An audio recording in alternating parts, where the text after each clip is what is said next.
এই ঈদের জন্য সময় করতে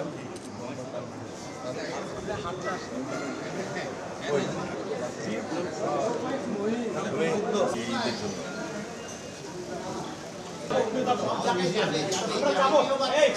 শোয়াটা দেন।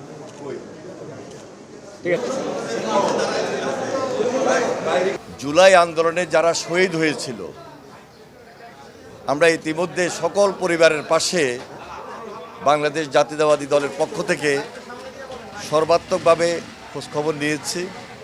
আমরা আগামী যে ঈদুল ফিতর, এই ফিতর উপলক্ষে তারেক রহমানের পক্ষ থেকে সামান্য ঈদ শুভেচ্ছা নিয়ে তাদের পাশে আবার উপস্থিত হয়েছি।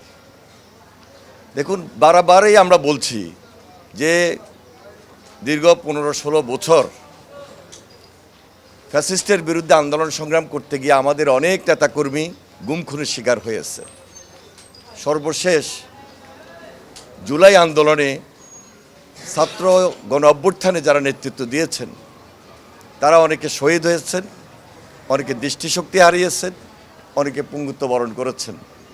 এখন পর্যন্ত ফ্যাসিস্ট হাসিনার বিচার কার্যক্রম খুব দৃশ্যমান আমরা দেখছি না।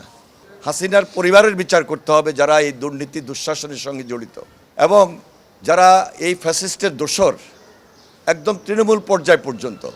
আপনি থানায় যান, জেলায় যান, পৌরসভায় যান, ওয়ার্ডে যান, ইউনিয়নে যান, সব জায়গায় তাদের গডফাদাররা যে দুঃশাসনের রাজত্ব কায়েম করেছিল, আমরা তাদের বিচার দাবি করছি।